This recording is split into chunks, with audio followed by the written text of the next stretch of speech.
The Hun, dreaming, depression, and the return of the soul. What if your dreams weren't just random images, but messages from your soul? In Chinese medicine, the act of dreaming isn't meaningless static from the brain. It's deeply spiritual. Dreams are movements of the Hun, the ethereal soul. This soul gives us vision. It fuels our imagination, and it holds the keys to emotional direction and purpose. When the Hun is healthy and free, life feels inspired. We dream with clarity, create with passion, and move forward with purpose. But when the Hun becomes fragmented or trapped by emotional stagnation, we may feel lost, depressed, or emotionally disconnected. In this lecture, we'll explore what the Hun is, how it moves through dreams and consciousness, what happens when it's disrupted, and how we can help it return. Let's begin by understanding its foundation. The ethereal soul in classical Chinese medicine. The Hun is one of the 5 spirits in Chinese medicine, collectively known as Wu Shen. Each spirit corresponds to a major organ system, and the Hun resides in the liver. Now, this isn't the liver of Western anatomy. In Chinese medicine, the liver stores blood and governs the smooth flow of qi, especially emotional energy and the ability to see clearly, both physically and metaphorically. The liver, as the home of the Hun, is like a launch pad for the soul's movement. When blood is full and qi flows freely, the Hun rises and roams, expressing itself through our dreams, our visions, and our sense of spiritual identity. In contrast to the Po, the yin spirit that grounds us in the body, the Hun is yang. It's light, mobile, and expansive. The Chinese character for Hun even includes the radicals for ghost and cloud, reflecting its intangible, vaporous nature. What's crucial here is that the Hun isn't just about dreaming while asleep. It's about imagining, envisioning, and emotionally navigating life while awake. So, in short, the Hun gives shape to our inner world and direction to our outer path. 3 layers of the Hun in Taoist psychology. Let's take a closer look at how Taoist thought expands the concept of the Hun. Rather than a single soul, the Hun is understood as having 3 distinct layers, each with its own spiritual function. First, we have Taiguang, or Great Radiance. This is the original light of the spirit that enters at conception. It represents our innate awareness, our unconditioned self, and connects us to the Tao. It's the highest, most refined layer of the soul. Second is Shuangling, the dual spirit. This is the dreaming mind. It governs our personality, creativity, and vision. Shuangling is especially active during REM sleep, during artistic inspiration, and when we're engaged in meaningful life planning. And third is Yojing, or hidden essence. This is the soul's unconscious layer. It's tied to ancestral memory, karmic imprinting, and spiritual intuition. It may not surface often, but in moments of emotional crisis or deep meditation, it can stir. So, the key takeaway here is the 3 layers of the Hun reflect a complete spiritual psychology. They span from source consciousness to the personal mind, to the ancestral and unconscious layers of being. And modern neuroscience and psychology are catching up.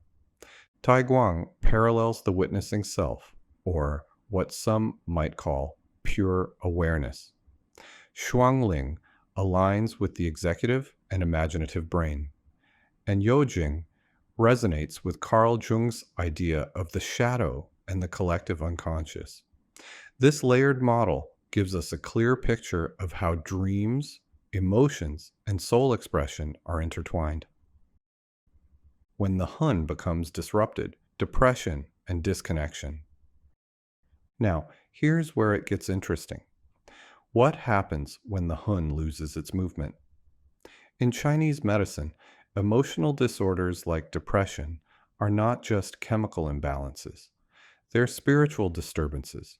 When the hun becomes trapped, fragmented, or unanchored, we lose vision, we lose joy, we lose the soul's sense of direction. This often presents as liver qi stagnation. The liver's role is to keep things moving, especially emotionally. But when chronic stress, trauma, or long term frustration disrupts this movement, the hun suffers. Clinically, you might observe a lack of vision or purpose, emotional numbness or apathy, restless or excessive dreaming, disinterest in the future, creative block, or spiritual fatigue. The key takeaway is this: when the hun can't move, it can't express. And when it can express, the emotional landscape begins to collapse. This gives us a new lens on depression, not as failure, but as the hun calling out for reconnection. Scientific parallels: what modern research reveals. Let's bridge this to neuroscience. Modern imaging studies show that in depression, the default mode network, or DMN, becomes overactive. This part of the brain handles self-reflection and inner dialogue. When it's overly engaged, people ruminate, they replay negative thoughts, they spiral inward just like a trapped hun. At the same time, fMRI scans show reduced activation in the prefrontal cortex.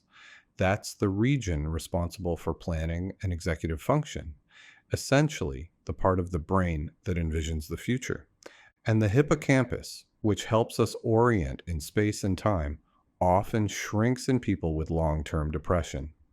Symbolically, this echoes the soul's loss of direction. So, what's crucial here is this: both ancient Chinese medicine and modern science agree. The loss of emotional vision and meaning is central to depressive states.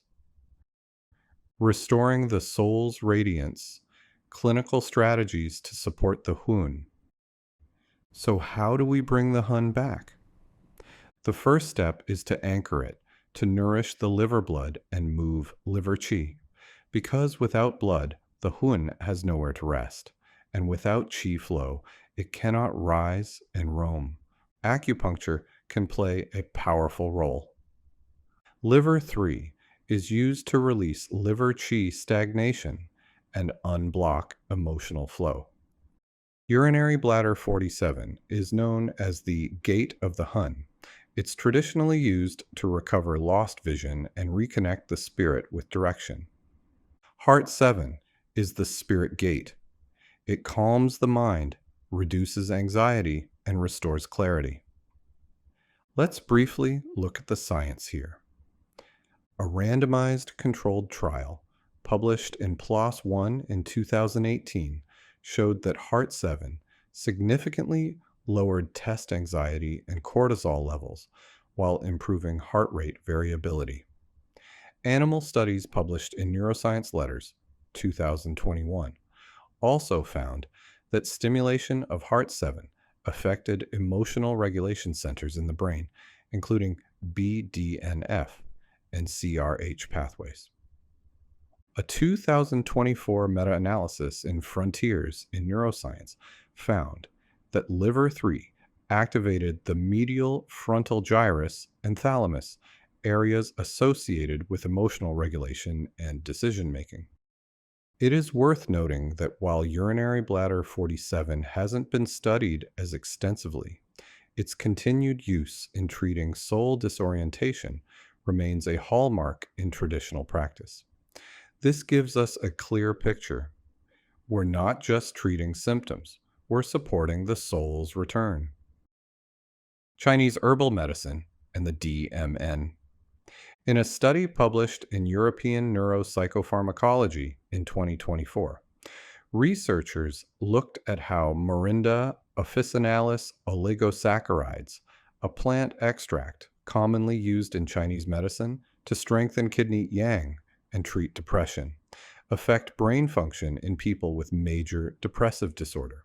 Over 8 weeks, patients took the extract regularly, and brain scans using resting state fMRI showed clear changes in a key brain network called the default mode network. This network is involved in self-reflection, mood, and internal thought processes, areas often disrupted in depression. After treatment, brain activity became more balanced. It increased in some regions, like the precuneus and medial frontal cortex, and decreased in others, like the angular gyrus. These changes were so distinct that they could accurately tell who had depression and who didn't, with nearly 90% accuracy. This study is important because it provides scientific evidence that a traditional Chinese herb can directly influence brain networks related to mood, bridging classical herbal theory with modern neuroscience. Beyond needles and herbs, soul practices for the Hun. Of course, true healing must go beyond technique. The Hun is subtle. It responds to intention, space, and spirit. Meditation stills the mind and calms the nervous system, offering the Hun a place to land. Qigong softens the breath and strengthens the heart-liver axis, reestablishing flow. Dream journaling opens a dialogue with the subconscious, giving the soul permission to speak. Creative expression through writing, music, painting gives the Hun voice. Reconnection with forgotten values or ancestral roots reignites meaning. So, in short, soul work is not abstract. It's actionable. And every step you take to restore the soul's connection to vision is a clinical intervention. Conclusion: the soul is calling. Depression is not simply a dysfunction, it's a signal from the Hun, asking us to slow down, to look inward, and to return to our original brightness. In classical terms, the soul wants to return to the Tao. In clinical terms, the patient wants to reconnect with meaning. Our job, as practitioners, is to listen, to guide, and to help restore the soul's movement, not just in dreams, but in waking life. And when the Hun rises again, anchored in blood, supported by qi, and nurtured by intention, then healing isn't only possible, it's inevitable.